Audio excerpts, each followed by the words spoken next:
Hey there, my name is LexC, and thank you so much for joining me for another read along today. We're reading Omarion's Unbothered, The Power of Choosing Joy, Chapter 3, Manhood. Every real man should have a grip on his ability to focus. We have to learn to be in a place where creating our reality and standing in our truth is learned, even when we don't have an example to follow. I know that may seem counterintuitive or even easier said than done, but I believe we all have a choice to create the life we want and to be the person we may have needed growing up.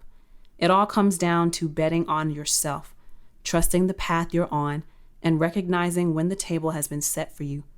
Growing up in a single-parent household with my mom, I had to learn how to be a man in an unconventional way. Early on, I adopted the man of the house role. My father was incarcerated, and his absence shaped me. I remember longing for a role model to look up to and learn from. Back then, I didn't know his absence was shaping me to grow into a more compassionate and loving person. It wasn't until my dad and I reconnected in adulthood that I understood just how sacred forgiveness was for self-liberation and empathic understanding was for personal growth. Something extremely admirable about my father was his ability to take responsibility for his shortcomings as a parent. When we reconnected years after I had grown up, we didn't need to rehash what the truth was. We both knew it. We did, however, grow to have a better understanding for each other and our individual paths. I don't blame him for doing what he didn't know how to do. My parents were teenagers when they had me. My dad was 15 and my mother was 16. There was so much learning they had to do when I was born. They were kids. My dad lacked the tools and resources to show up for me the way I needed him to. If he had the tools, I can honestly say that our experience together as father and son would have been very different. But even in my dad's absence, I learned that the only thing I could control was myself. Being overly focused on what I didn't have wouldn't change anything. The only thing that truly mattered was choosing to be present in my life and make healthier choices mentally, emotionally, and physically as I grew into a man. It's not only what you say that matters, it's also how you actively show up in the world. In reconnecting with my dad, his actions spoke louder than anything he could ever say. He was committed to getting to know me and doing right by me, even though we had lost years. As we started to rebuild our relationship, it made me reflect on how I was committed to healing moving forward. Yes, I had been disappointed growing up. Yes, I felt like I was lacking and missing a piece of myself. I yearned for that kind of relationship between myself and a male role model. But even in my feelings of confusion or lack around not having a male figure in my life, I was being given a new chance to flex my growth muscle and show up as the man my mother raised me to be. This new journey into manhood was illuminating. Not taking things personally, even when it was very hard not to, has carried me through life. It's also allowed me to accept people and all their human complexities with less judgment and more love. Learning how to be a man on my own consisted of many pivotal moments. There are things that I learned the hard way, simply because I didn't know which way to go. Trial and error presented itself a lot to me, and being a student of life very quickly showed me the things I needed to change about myself for myself. Not having a father figure to teach me how to communicate as a man, or what to watch for, or how to treat women, made it clear to me that I needed to take responsibility for myself and my actions sooner rather than later. It was easy to float around ignorant in my early years, but as I grew spiritually and emotionally, I had to be the man I'd been missing for myself. My mom, being the grounded woman that she is, always made sure that I knew I had a choice. This was one of those choices, to show up and do the hard things, change and grow into my best self. No excuses. My mom always made sure I knew that I could be who I wanted to be in this life, but I'd have to work for it. I think of all the times she would take me and my brother Omarion to the hair salon where she would work long hours.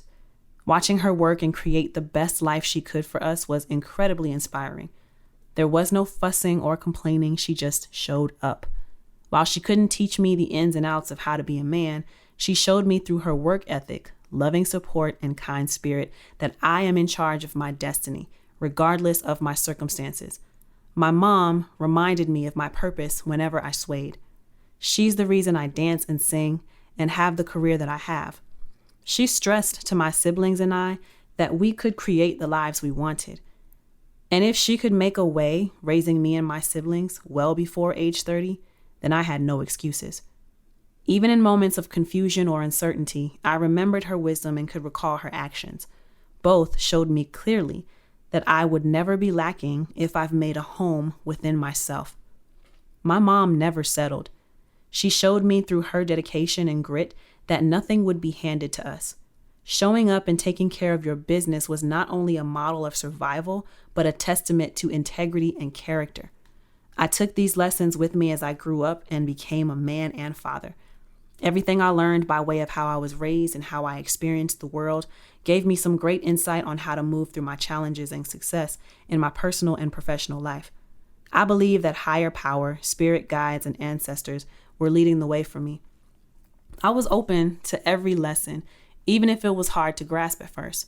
Finding my way by myself shaped me into a man of resilience with a divine belief that I was chosen to be on the planet for a reason. At a young age, I knew that I had to step it up. I don't recall feeling intimidated by this, but I do remember feelings of being shocked by some of the things I had to walk through. Energy check. Manhood. What is divine masculinity? How important is it for a man to stand on his word? How important is it for a man to show a boy what he will become one day? What are things worth protecting as a man? What is essential for a man to understand about a woman? Once I got in B2K and started really doing my thing, I left a lot of stuff behind. A shedding was happening. My relationships were changing and shifting, and without realizing it, I became increasingly distant from my family when I left home to pursue my career. I just thought it was normal.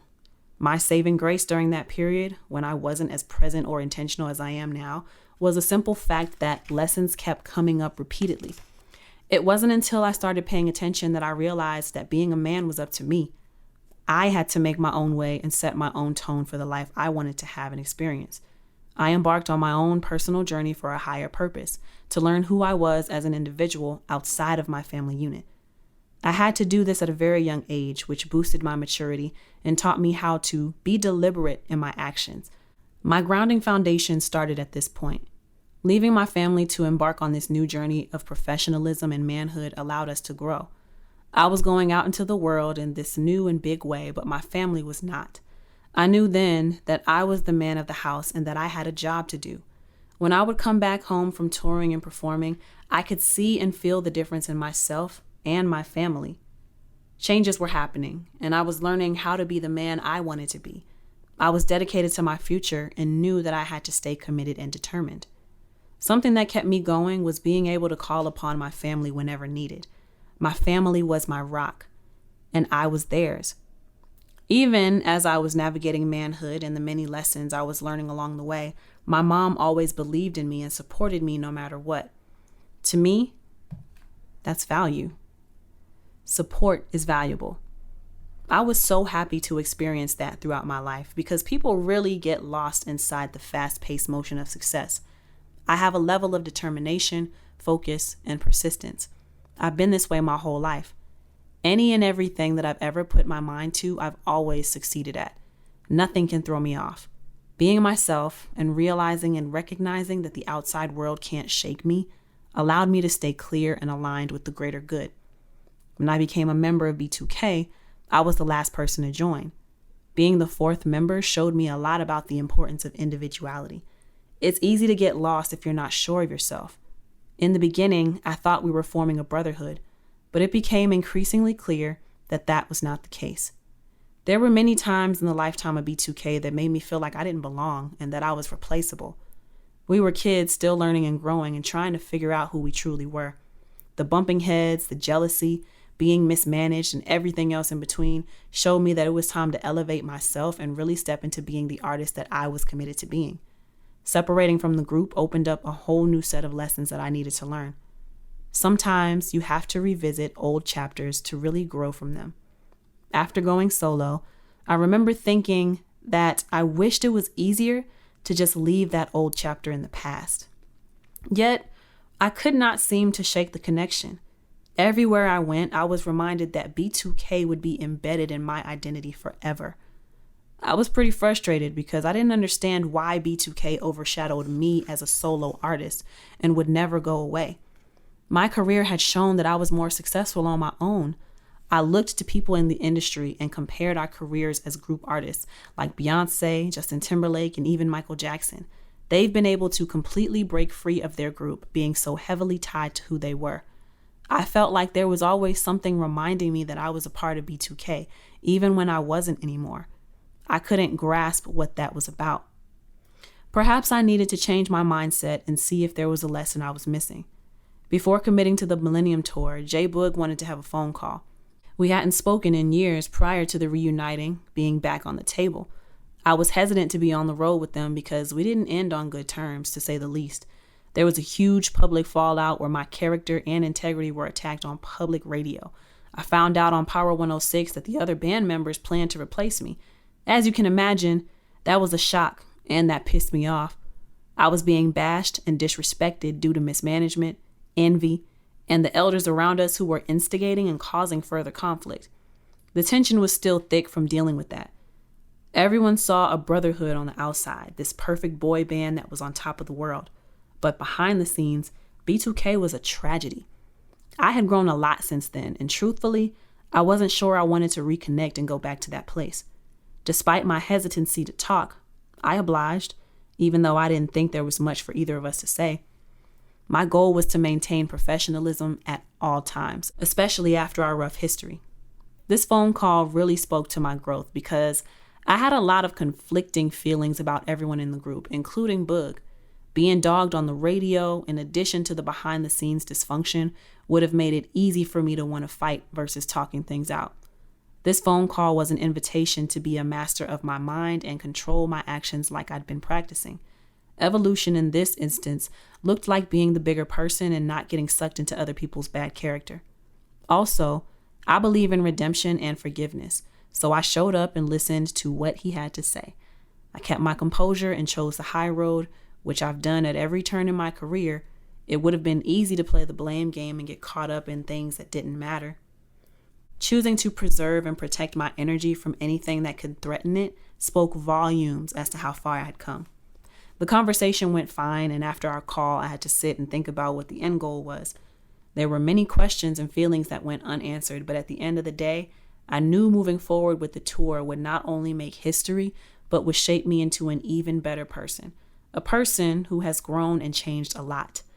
Growth is something that is happening consistently and on so many different levels, whether or not you choose it. Deciding to reunite and go back on tour with the fellas was the most intense thing I ever agreed to. I saw it as a challenge to myself. I had to learn how to compartmentalize in a way that I hadn't before. Rehearsals were tense. I felt like I was being teased from every angle. There were instances where I didn't want to move forward. What we need to do is not always what we want to do, but I knew that there was something important that could be gained by going back. When the tour went from idea to option to plan, it was time for me to trust my path. The table was set. It was time for me to show up and perform. It was like I was being injected back into a reality that I once created for myself. But this time, I was coming back as a man. I had information and tools that I didn't have before. One of my main takeaways during the tour was that being intentional and not letting anyone sway me from my focus held priority. It was step one in keeping my energy uplifted and positive. I've always been an optimistic person, but when I was a younger member of the group, I didn't understand the importance of prioritizing groundedness. Yet, on the Millennium Tour 15 years after B2K parted ways, things were different. I made the choice to be more aligned with my truth than anything else. This is what I had spent my adulthood cultivating. As a father, as a son, as an artist, as a businessman, as a man, and even in shitty situations. This was no different. I had to learn how to be grounded in the face of adversity and discomfort. Life teaches us that there is always something to be learned. Doing the tour was an olive branch and an opportunity for growth, and that shaped me. Manhood meditation. I am unlocking my authenticity.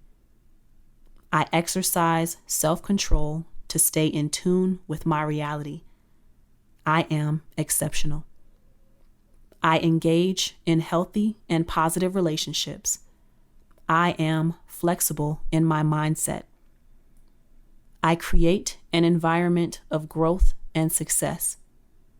I am grounded in truth.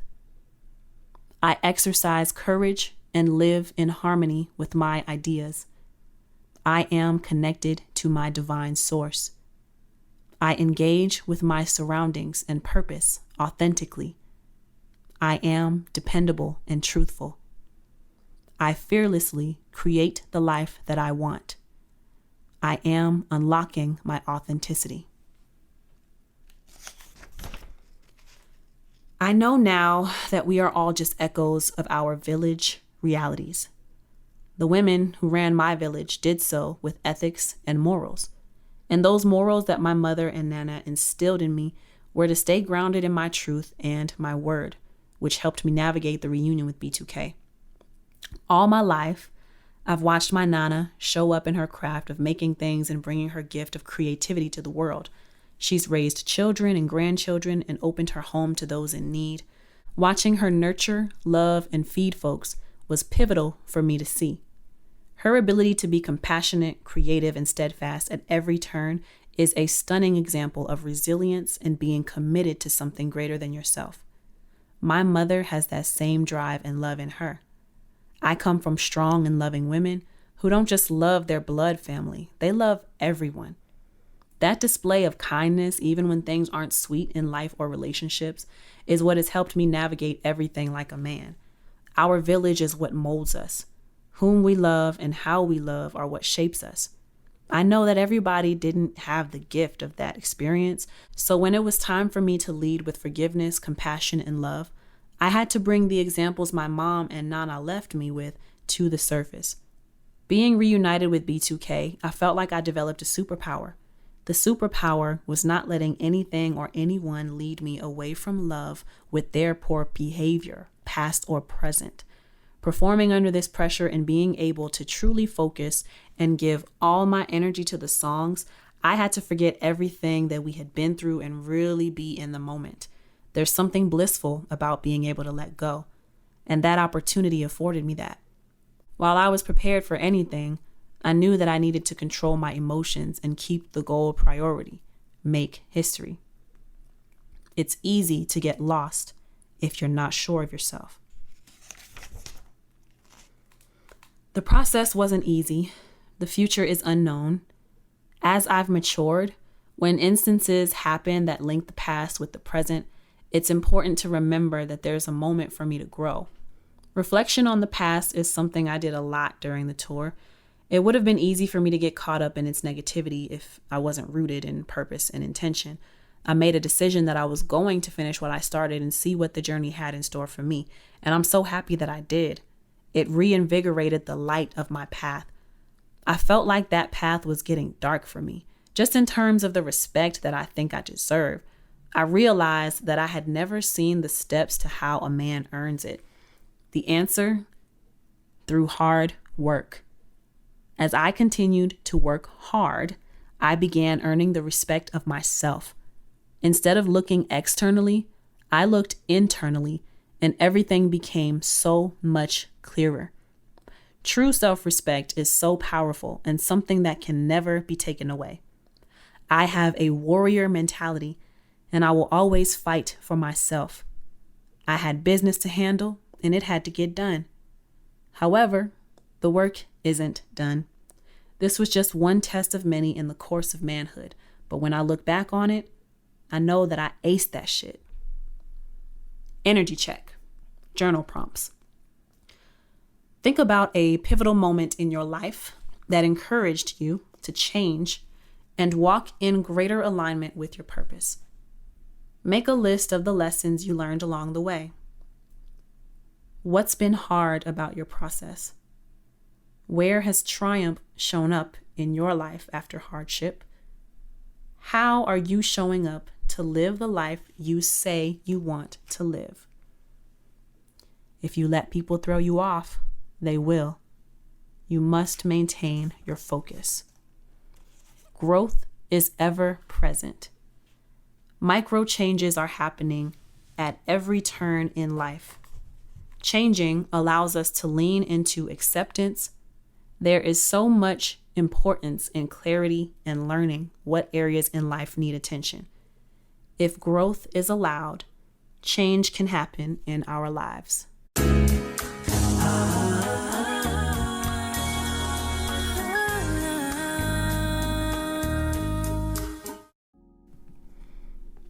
Okay, so let me set my little hourglass timer, which is on top of my speaker.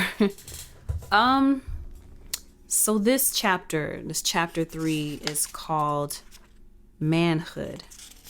And I guess what really sticks out to me the most is this last bit of the chapter. True self-respect is so powerful and something that can never be taken away. I have a warrior mentality and I will always fight for myself. And basically he was saying, fighting for self-respect for myself and learning how to stand up for myself so that I can handle my business in a way that it needs to be handled. I think what I get the most from this particular chapter, even though it's titled Manhood and I'm a woman, I think what I get most from this chapter is, the other, I wish I had highlighted it, but I didn't. I'm going to go back and reread it. But there was a part he said in there where there's going to be a lot of times where you don't feel like doing the things that you know you need to do. And then one of the journal prompts is a question that it's a statement that I always ask myself, or I tell myself, if this is what I say I want to do, then what do I need to be willing to do for this to happen? For me to have the life that I say I want to live, what am I going to do? How am I going to show up? And that's the last question of the journal prompt. How are you showing up to live the life you say you want to live? And I think what chapter 3, Manhood, is all about is there are a lot of things in life that you're not going to feel like doing. They're not going to be comfortable. And you have to ask yourself, we always think about the fun parts of success. We think about the bright parts of success, but nobody ever thinks about preparing themselves or even thinking about the dark parts or the hard parts or, the parts that nobody talks about. That's the problem. Nobody's talking about it. And part of success is, in Omarion's case, everything that had gone on with B2K,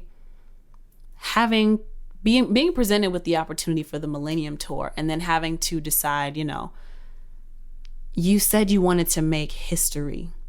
Maybe that doesn't look like history making as a solo artist. You cannot escape from this legacy of B2K. B2K is your legacy.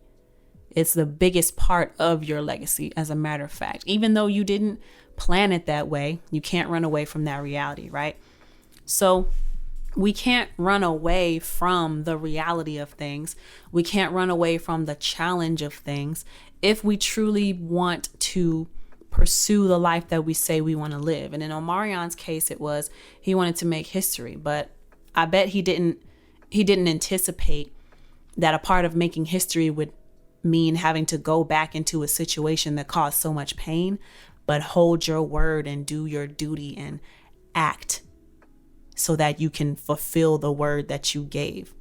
I think that's important for people in general. The chapter is called Manhood, but womanhood too is, part of growing up is realizing man, there's a lot of things attached to what I said I wanted that I didn't think I would have to go through. But here I am, gritting my teeth at it. And it might even cause anxiety and it might make me feel a way. But if I don't do this thing that I know I have to do, I'm not going to reach the level of success that I imagine for myself. So what am I willing to do?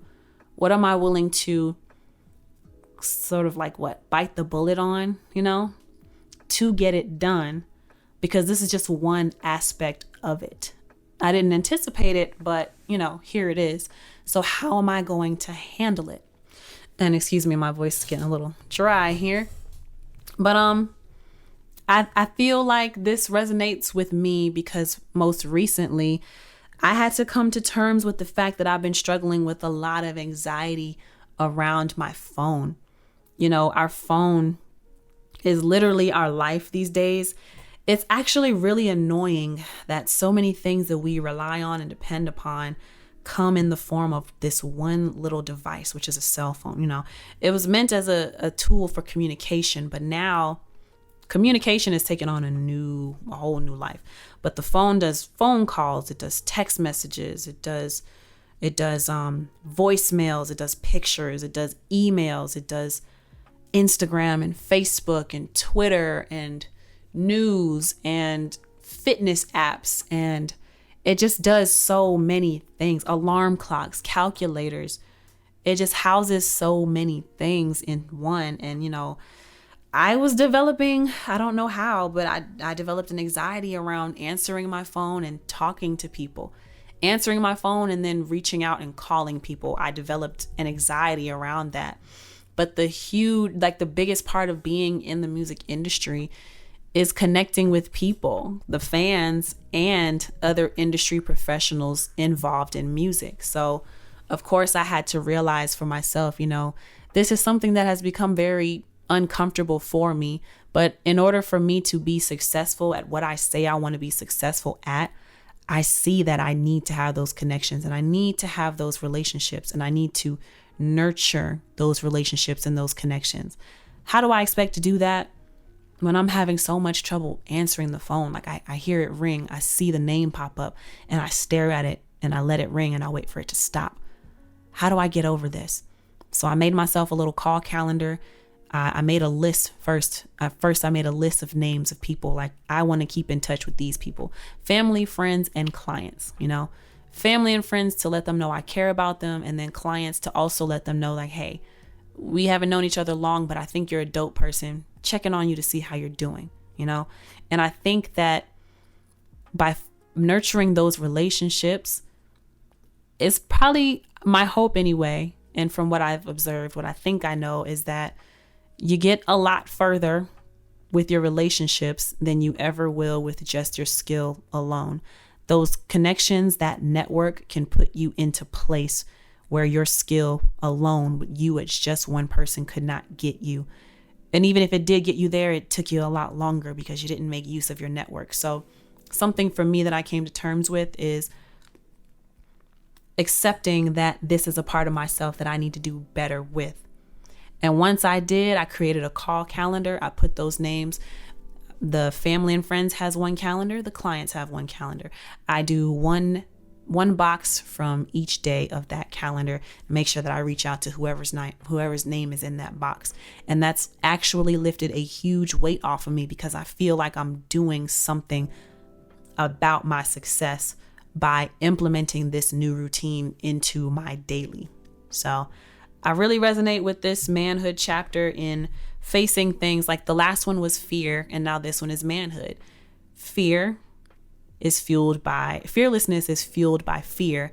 And then part of manhood, womanhood, adulthood is doing things that you might be afraid of and doing things that you're not so thrilled about doing, things you don't feel like doing. That's where discipline comes into play. So that's what I took from this chapter. I'm going to do the journal prompts and I hope you'll do the same. Thank you so much for reading along with me. This was chapter 3 of Omarion's Unbothered, The Power of Choosing Joy. Chapter 3, Manhood. Make sure you follow on Instagram and YouTube and Spotify and Apple Podcasts, LexC Quotes, LexC Quotes. And I will see you for the next reading. My name is LexC. Peace.